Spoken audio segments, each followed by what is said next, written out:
Hello，大家好，我是小懒。最近啊，是不是常常听到一个词儿叫什么首尔病，对吧？好像是挺流行的。很多年轻人啊，去这个韩国玩了一趟，回来就得了这个病，茶不思饭不想啊，觉得这个韩国的咖啡厅特别精致，街道呢特别有 feel， 走到路上都感觉自己是韩剧男女主角。哎呀，那叫一个向往啊！我得说啊，这个有向往是好事啊，喜欢一个地方的文化也没有什么不对啊。但是咱们有句老话说得好，理想很丰满，现实很骨感。今天我要跟大家聊的这个事儿啊，就特别的骨感，甚至啊能把你的骨头给弄折了。这个不是开玩笑。就在前几天呢，一位来自咱们中国台湾的女网红，她也算是这个首尔病的深度患者了，满心欢喜的跑到韩国玩，结果呢，这趟旅行啊，非但没有治好她的病，反而差点把她人给整没了。她不光是心碎了，连骨头都碎了。那咱们今天这个故事的主人公呢，叫小颖，是个挺漂亮的姑娘啊，也算是个小有名气的网红了。从她平时的动态就能看出来哦，这个姑娘是真心的喜欢韩国呀，天天分享韩国的时尚啊，这个美食啊，简直就是个精神韩国人。这不啊，她就约上了2个闺蜜，3个人一块儿开开心心的飞到了首尔，准备来一场说走就走的旅行。他们是去哪儿玩呢？弘大。去过这个首尔的朋友可能都知道，弘大那个地方是年轻人的聚集地，有点像咱们北京的三里屯、上海的新天地。白天是各种潮牌店、咖啡馆，一到晚上啊，那就更热闹了，灯红酒绿啊，全是酒吧夜店。韩国的俊男靓女都爱往那扎堆。那天晚上呢，小颖就在弘大的一个酒吧门口站着，想着呢一会儿和朋友去哪儿玩。突然就有2个韩国的男的凑了上来。哎，你想啊，在这个酒吧街这种地方啊，有人搭讪好像也挺正常的。但是问题是吧，这2个男的那种搭讪的方式啊，可就太下头了。他们上来也不是好好说话，而是直接动手动脚。这一会儿呢去摸摸小颖的头发，一会儿呢又把这个胳膊搭在小颖的肩膀上，嘴里面还说着一些油腻的话。这个小颖当时就觉得浑身不舒服，跟吃了苍蝇似的呀。但是毕竟啊，在人家的地盘上，想着多一事不如少一事，忍一忍，不理他们。他们自己觉得没趣啊，就可能走了。结果呢，他的忍让换来的不是对方的收敛，反而是变本加厉。那2个男的看他不反抗，胆子就更大了，竟然直接提出要送他回家。听到这么无理的要求，小颖是真的忍不了了，就明确的、严肃的拒绝了他们，并且告诉他们啊，我不认识你，请你不要再来骚扰我了。按理说，那话都说到这份上了，这要点脸的人都该走了吧？但是这2个韩国的男的，那脸皮厚道，估计连城墙都自愧不如。他们不但不走，还继续嬉皮笑脸的纠缠。小颖就又一次言辞拒绝，这一下啊，可算是捅了马蜂窝了。其中一个男的那个表情唰的一下就变了，刚才还是笑嘻嘻的，瞬间2眼瞪就跟牛一样啊，恶狠狠地盯着小颖。那光瞪着还不过瘾，他对着小颖呢做出了一个极其侮辱性的手势，那意思啊就是威胁他呀。好家伙，这一下把这个小颖也惹火了。我好端端的站在这儿，是你先来骚扰我的，我拒绝你，你还威胁我。小颖也是个烈性子啊，当时就用韩语回骂了过去。这下可好，彻底点燃了炸药桶。那个男的二话不说啊，一个箭步冲上去，抬手就给小颖了一记响亮的耳光，紧接着就开始推搡他。这小颖当然不甘示弱啊，就跟他扭打在了一起。但是大家伙都知道啊，这男女之间力量差距太悬殊了，没几下这个小颖就落了下风。那个男的对着他就是一顿拳打脚踢，专门往他身上招呼。小颖呢被打得浑身多处是伤，这个胳膊上腿上都是大面积的淤青，看着都吓人啊。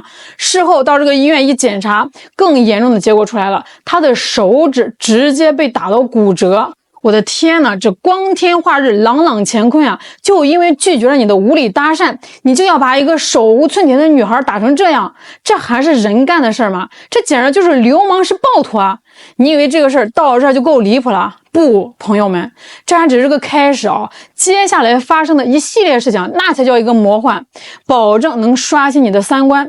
咱们接着说啊，就在这个小颖被打的时候呢，这个冲突闹得挺大的，也吸引了不少路人围观。这个时候呢，有3个看起来挺正义的韩国小哥走了上来。小颖当时被打得又疼又委屈，正孤立无援呢，一听有人愿意帮忙，那心里啊瞬间就感觉暖了一下，觉得还是有好人的嘛。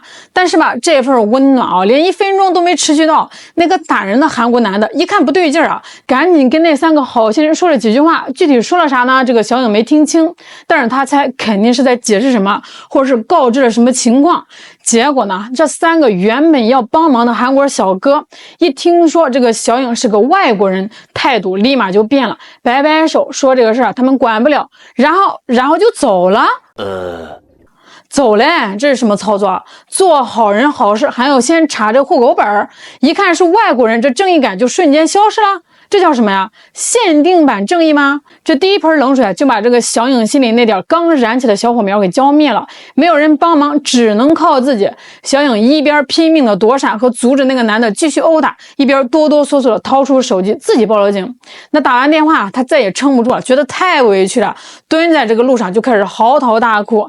那2个肇事的韩国男的呢，一看警察要来了，转身就想溜，还是这个小颖反应快，一把就拽住了其中一个男人的背包带子，死活不让他们跑掉。好，这个警察终于来了，小颖就像看到了救星一样，哭得就更厉害了，一边哭呢，一边跟警察讲述自己被打的经过。他以为青天大老爷来了，总能为自己讨回公道了吧？结果呢，这第2盆也是最大的一盆冷水，劈头盖脸就浇了下来。韩国警察那个操作，那才叫一个专业。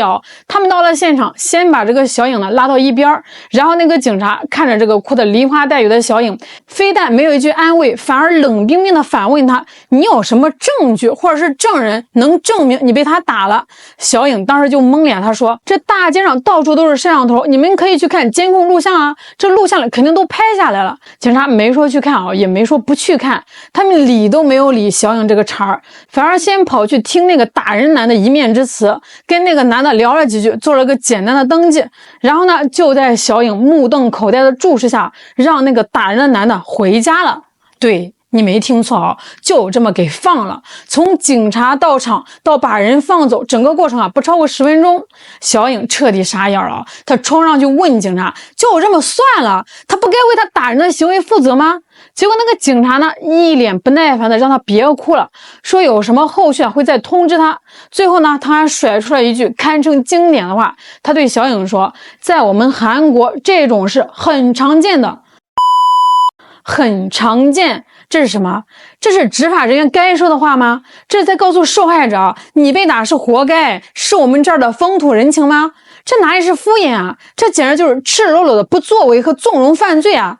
这第2盆冷水直接把小颖浇了个透心凉，从头凉到脚，身上的伤加上心理上的巨大打击，这个小颖实在是撑不住了，只能先离开警局回到住处。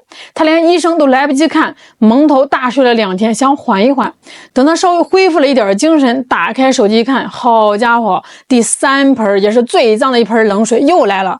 他发现韩国的网络上铺天盖地都是骂他的言论，各种恶毒的攻击说他抹黑韩国，说他自己有问题。他就纳闷了，我是受害者怎么反倒成了被网暴的对象？他赶紧去查了相关的媒体报道，那不看不知道，一看是吓一跳韩国媒体在报道这件事的时候，竟然说打他的人是中国人，这简直就是颠倒黑白，指鹿为马呀！这明明是2个韩国人搭讪骚扰动手打人，怎么就到了媒体嘴里变成了中国人打人了？这一盆脏水泼下来，直接把小颖放到了韩国民众的对立面。这韩网友一听，是中国人打了你，你还敢曝光？你是不是想挑起矛盾啊？于是呢，各种网暴就来了呀。这小颖是又气又疑惑，拖着受伤的身体又跑了一趟警察局，想问问这到底是怎么回事。结果警察的态度还是跟上次一样爱答不理，就让他填了几张表。后来呢，总算是搞明白了为什么会出现这种离谱的报道。原因呢，竟然是韩国警方把案子弄混了。原来当时警局里正好还有另外一个案子是跟中国人有关的，有这个媒体打电话来询问小颖被打的那个案子，那个接电话的警察估计是脑子短路了，想当然的就把2个案子弄混了，在没有确认的情况下就告诉媒体打人的是中国人。然后韩国媒体呢也是心大，拿来的信息也不核实一下，直接就按照这个错误的信息给报道出去了。你看看这叫什么事儿啊？一个不负责任的警察，一个不严谨的媒体，联手给受害者造成了2次伤害。事后呢，警察局把这个责任推给媒体，说他们报道有问题。这个媒体呢，又把锅甩回给警察，说是你提供的信息有误。反正就是互相踢皮球，谁也不愿意承担责任。那这个闹剧到最后怎么收场的呢？就在昨天啊，小颖在自己的账号上又发了一个视频，视频里她没有说处理结果怎么样，打人者有没有受到惩罚，只是说事情已经结束了。然后呢，她说出了一段让所有人都看不懂的话，她说她不会因为这件事就讨厌韩国，她以后还会继续喜欢韩国。紧接着啊，他竟然还给台湾的同胞道了个歉，说他觉得自己的行为啊造成了韩国人对台湾人的误解。朋友们，我真的是我实在是不知道说什么了。我把这段话是反复的看了好几遍，我就是想不通啊，这被打的人是你，手指骨折的人是你，被路人冷漠对待的也是你，那被警察敷衍了事的还是你，被这个媒体错误报道，被网友集体网暴的还是你啊！你从头到尾做错了什么？你为什么要道歉？你又造成什么误解？难道一个女孩子在面对骚扰和暴力的时候，勇敢的站出来反抗，这是一种误解吗？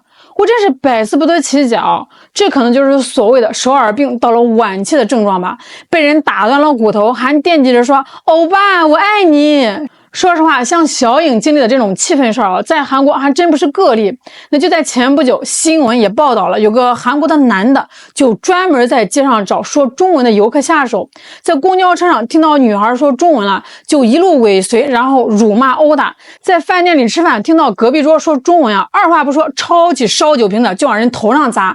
还有之前的女网红在韩国酒吧被勒索，拒绝之后也是一顿暴打，最后都是不了了之。那说到这儿，我心里其实挺不是滋味的呀。这旅行呢，本来是一件多美好的事儿，是让我们去探索世界，去感受不同的文化，去放松身心的。旅客呢，应该是被欢迎、被保护的对象，而不是应该成为当地人暴力情绪的发泄目标。但是呢，现实就是这么无奈啊。我们出门在外，尤其是在一个陌生的国家，很多时候真的是叫天天不应，叫地地不灵。世界很大我们都想去看看，但是在出发之前呢，一定要做好功课，多了解一下目的地的情况。那些看起来光鲜亮丽的滤镜背后可能隐藏着我们不知道的风险。